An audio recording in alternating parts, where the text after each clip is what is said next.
ధన్యవాదములు. ముఖ్యమంత్రి గారు సరైన దిక్సూచితో ఒక మార్గాన్ని ఇచ్చి ఈ ఎన్నికల్లో కాంగ్రెస్ పార్టీ ఇస్తున్నటువంటి అభివృద్ధి సంక్షేమం ప్రజలకు తీరుతెన్నుల్ని వివరించడంలో అక్కడ ఇన్ఛార్జ్ ఉన్నటువంటి మంత్రులందరూ, ఎమ్మెల్యేలు, ఎమ్మెల్సీలు, ఎంపీలంతా కూడా ఇంటింటికి వెళ్ళి మా సంక్షేమాన్ని చెప్పుకోగలిగినారు. డిప్యూటీ ముఖ్యమంత్రి బట్టి విక్రమార్క గారు, నేను ఎప్పటికప్పుడు ముఖ్యమంత్రి గారి సలహా సూచనలతో కార్యక్రమాన్ని, సంక్షేమాన్ని ప్రజలకు చేరుతున్నట్టు తీరును వివరించడం జరిగింది. ఇవాళ ప్రజలు తెలంగాణ రాష్ట్రంలో 2 సంవత్సరాలుగా ప్రజాప్రభుత్వం నడుస్తున్నటువంటి కాంగ్రెస్ పార్టీ నాయకత్వం వహిస్తున్నటువంటి రేవంత్ రెడ్డి గారి పట్ల సానుకూలంగా ఉన్నారు, పాజిటివ్గా ఉన్నారు. మేమంతా కూడా మీరు ఇస్తున్నటువంటి అభివృద్ధి సంక్షేమం పట్ల సంతృప్తిగా ఉన్నామన్నటువంటి సందేశాన్ని ఇవాళ జూబ్లీస్ జరిగినటువంటి ఎన్నికల ద్వారా తెలియజేయడం జరిగింది. మీ ద్వారా తెలంగాణ ప్రజలకి, ముఖ్యంగా జూబ్లీస్ ప్రజలకు ధన్యవాదాలు తెలియజేస్తూ, ఈ పాజిటివ్ వేవ్ భవిష్యత్తులో ఉంటుంది. మళ్ళీ 3 ఏళ్ల తర్వాత జరిగే ఎన్నికల్లో కూడా కాంగ్రెస్ పార్టీ 100కు పైగా సీట్లు గెలుచుకొని రేవంత్ రెడ్డి గారి నాయకత్వంలో మళ్ళీ కాంగ్రెస్ ప్రభుత్వం ఏర్పాటు చేస్తుంది. ఈ పాజిటివ్ పవనాలు రేపు వచ్చే జిహెచ్ఎంసీ మరియు లోకల్ బాడీ ఎన్నికల్లో కూడా కాంగ్రెస్ పార్టీ ప్రజలు ఆదరిస్తారని ఆశాభావం వ్యక్తం చేస్తూ ఉన్నాను. ధన్యవాదములు.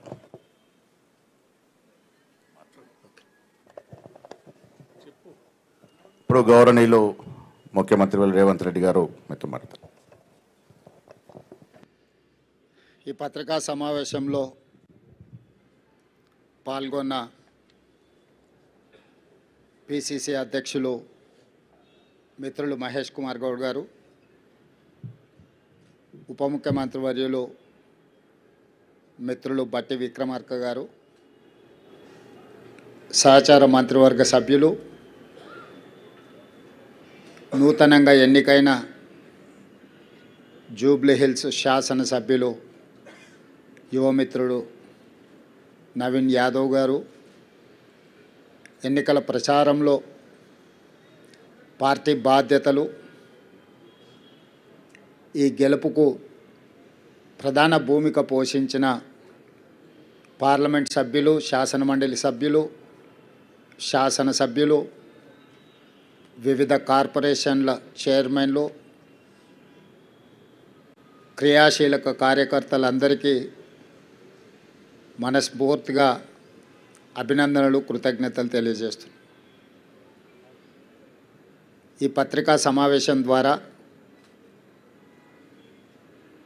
తెలంగాణ సమాజానికి,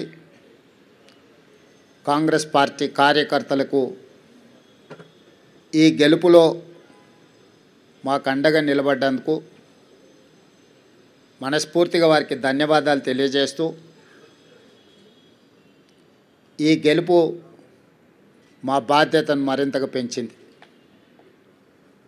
2 సంవత్సరాలు పూర్తి చేసుకుంటున్న సందర్భంలో హైదరాబాదు నగరంలో సాధారణ ఎన్నికల్లో మాకు పెద్దగా సానుకూలమైన ఫలితాలు లేని సందర్భంలో ఇప్పుడు ప్రజలు అండగా నిలబడి కాంగ్రెస్ పార్టీని ఆశీర్వదించి తెలంగాణ రాష్ట్రాన్ని సంక్షేమంలో, అభివృద్ధి కార్యాచరణలో ముందుకు వెళ్ళండి, బాధ్యతతో ఈ కార్యక్రమాలను నిర్వహించండి అని చెప్పి మమ్మల్ని ఆశీర్వదించడం జరిగింది. దీన్ని ప్రజల యొక్క ఆశీర్వాదంగా, దీని యొక్క బాధ్యతగా కాంగ్రెస్ పార్టీ నాడు స్వీకరించడం జరిగింది.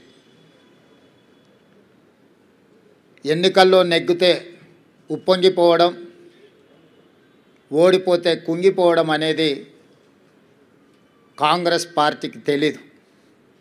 కాంగ్రెస్ పార్టీకి తెలిసిందల్లా ప్రతిపక్షంలో ఉంటే ప్రజా సమస్యల మీద పోరాటం చేయడం, ప్రభుత్వంలో ఉంటే ప్రజా సమస్యల్ని పరిష్కరించడానికి నిరంతరం ప్రయత్నం చేయడమే కాంగ్రెస్ పార్టీకి తెలుసు. అందుకే శతాబ్దం పైగా ప్రజల ఆశీర్వాదంతో మనుగడ సాధిస్తుంది కాంగ్రెస్ పార్టీ. అంటే ఈ సూత్రాన్ని తూచా తప్పకుండా పాటించడం వల్లనే ఎన్ని ఒడిదుడుకులు వచ్చినా, ఎన్ని గెలుపు ఓటములు వచ్చినా కాంగ్రెస్ పార్టీ ఇంకా ప్రజల మధ్యన మనుగడ సాధిస్తున్నది.